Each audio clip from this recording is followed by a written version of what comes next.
దాదాపు 82% ఓట్లు పోలయ్యాయి. ఇది ప్రజాస్వామ్యంలో మంచి పరిణామం. కానీ ఇదే సమయంలో ప్రజలందరూ చాలా అప్రమత్తంగా ఉండాలి. ఎందుకంటే పోలింగ్తోనే ఎలక్షనీరింగ్ పూర్తి కాలేదు, కౌంటింగ్ కూడా ఉంది. ఓటమి కళ్ల ముందు కనిపించడంతో వైసీపీ అసురగణం ఎంతటి అరాచకానికి ఒడిగొడుతుందో పల్నాడు, తాడిపత్రి, తిరుపతిలో చూసాం. సైకోపాత్ అనే మాట మనం వింటూ ఉంటాం. ఈ జగన్మోహన్ రెడ్డి కూడా ఆ కోవలోకి వస్తాడో లేదో తెలియదు, కానీ ఖచ్చితంగా అతను ఒక సోషియోపాత్. ప్రజలను కులాలుగా, వర్గాలుగా, పార్టీల వారీగా విడదీసి చిచ్చులు పెట్టి ఆనందించే రకం. అతనిలో ఆ మానసిక స్థితిని మొదట్లో ఎవరు గుర్తించలేకపోయారు. ఆ వ్యాధిని తన అసురగణానికి కూడా అంటించాడు. ఈ సోషియోపాత్ మానసిక స్థితి రోజు రోజుకి ముదిరిపోయింది. ఓటమి కనిపిస్తుండటంతో వైసీపీ ముఠాలు ఉన్మాదంతో ప్రజల ఇళ్ల మీద పడి అరాచకం సృష్టిస్తున్నాయి. మాచర్ల వైసీపీ ఎమ్మెల్యే సంబంధీకుల ఇళ్లలో పెట్రోల్ బాంబులు దొరికాయంటే ఫలితాలు వచ్చాక వీళ్ళు ఎంత రాక్షసత్వానికి తెగబడబోతున్నారో ప్రజలు గ్రహించాలి. తాడిపత్రిలో పోలీసులు కూడా తమను తాము రక్షించుకునేందుకు అగచాట్లు పడ్డారు. అంటే వైసీపీ ఎంతగా రెచ్చిపోతుందో అర్థం చేసుకోవాలి. వైసీపీకి ఓటు వేయలేదని తెలిసి ఇళ్లలో చొరబడి మహిళలను, పిల్లల్ని అందరినీ చావుగొట్టే పైశాచికత్వాన్ని పెంచింది ఎవరు? ఖచ్చితంగా ఈ జగన్మోహన్ రెడ్డి అనే చెప్పాలి. విశాఖపట్నంలోని కంచరపాలెంలో ఓ కుటుంబం కూటమి అభ్యర్థులకు ఓటు వేసిందని తెలిసి వైసీపీ గుండాలు ఆ ఇంట్లో మహిళలను, చదువుకుంటున్న పిల్లలపై దుర్మార్గంగా దాడి చేసింది. గర్భంతో పుట్టింటికి వచ్చిన మహిళపైన తీవ్రంగా దాడి చేశారు. అంటే వైసీపీ రాక్షసత్వం ఏ స్థాయిలో ఉందో తెలుసుకోండి.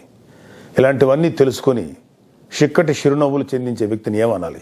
మహేష్ బాబు స్పైడర్ సినిమాలో విలన్ సూర్య గుర్తొస్తున్నాడు కదూ. ఉత్తరాంధ్ర నుంచి రాయలసీమ వరకు ఎన్నికల అనంతరం హింసను ప్రేరేపించడంలో వైసీపీ ఓటమి కనిపిస్తుంది. రాబోయే ఓటమిని కప్పిపుచ్చుకునేందుకే ఈ దాడులు చేస్తుంది. ఈవీఎంలు భద్రపరిచిన స్ట్రాంగ్ రూమ్స్ దగ్గర కూడా భద్రత పటిష్టంగా ఉంచాలి. అక్కడ సెంట్రల్ గవర్నమెంట్ వారిది 3 అంచెల సెక్యూరిటీ ఉంది. అయినా కూడా అక్కడ మన కూటమి పార్టీల ప్రతినిధులు నిరంతరం పహరా ఉండాలి. ముఖ్యంగా మన జన సైనికులకి, వీర మహిళలకి నా అభ్యర్థన ఏంటంటే, ఎక్కడైతే జనసేన పోటీ చేసిన ప్రాంతాల్లోని ఈవీఎంస్ భద్రపరిచిన స్ట్రాంగ్ రూమ్స్ ఉన్నాయో అక్కడ మన జన సైనికులు వాలంటీరింగ్ చేసి కాపులాగా కూర్చోవాలి. ఈ అవకాశాన్ని ముఖ్యంగా మనం వదులుకోవద్దు, వాడుకుందాం. ఈ వైసీపీ దుర్మార్గులను ఏ దేశంలోనూ తేలిగ్గా తీసుకోవద్దు. వాళ్ళు ఏ అరాచకానికైనా, దౌర్జన్యానికైనా తెగబడతారు. ఆ మధ్యన అంటే 2-3 ఏళ్ల క్రితం అమెరికన్ ప్రెసిడెన్షియల్ ఎలక్షన్స్లో కూడా ఎక్స్ ప్రెసిడెంట్ డొనాల్డ్ ట్రంప్ ఇలాంటి లక్షణాలే కనబరిచాడు. ఎన్నికల్లో ఓడిపోతున్నాను అని తెలిసాక కూడా నేనే గెలుస్తున్నాను, గతం కంటే గట్టిగా ఓట్లు వచ్చాయని ప్రచారం మొదలెట్టాడు. ఫలితాలు వచ్చాక కూడా నానా యాగి చేసి కుర్చీ వదలంటే వదలని అలాగే భీష్మించి కూర్చుంటే వైట్ హౌస్ నుంచి పంపేశారు. దాదాపు ఇలాంటి లక్షణాలే మన ఆపద్ధర్మ ముఖ్యమంత్రి జగన్మోహన్ రెడ్డి కూడా ప్రదర్శిస్తున్నాడు. అందుకే మొన్నటికి మొన్న ఐపాక్ మీటింగ్లో కూడా తన పార్టీ గెలుస్తుందని గొప్పలు చెప్పాడు. అతని మానసిక స్థితిని వంట పట్టించుకున్న ఉత్తరాంధ్ర నాయకుడు ప్రమాణ స్వీకార ముహూర్తం, విశాఖలో స్థలం అన్నీ ప్రకటించేశాడు. జూన్ 4 తర్వాత వీళ్ళందరినీ విశాఖలో ఉన్న ఆ ఆసుపత్రిలో చేర్చాల్సిందే.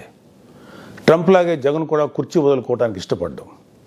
తన ఉన్మాద బృందంతో రాష్ట్ర వ్యాప్తంగా దాడులు, హింసకు తెగబడే ప్రమాదం లేకపోలేదు. దీనిపై కేంద్ర ప్రభుత్వానికి ఖచ్చితమైన సమాచారం ఉంది. అందుకే వచ్చే నెల 15వ తేదీ వరకు కేంద్ర బలగాలను మోహరించాలని చెప్పింది. మన వంతుగా కౌంటింగ్ ముగిసే వరకు కౌంటింగ్ కేంద్రాల దగ్గర, పార్టీ కార్యాలయాల దగ్గర కూటమి శ్రేణులు అప్రమత్తంగా ఉంటూ ప్రతి కూటమి కార్యకర్త ఈ కేంద్రాలను పర్యవేక్షిస్తూ ఉండాలి. ఆంధ్రప్రదేశ్ రాష్ట్రం ఈ అరాచక శక్తుల చేతుల నుంచి అభివృద్ధి సాధకుల చేతిలోకి మారే సమయం దగ్గరలోనే ఉంది.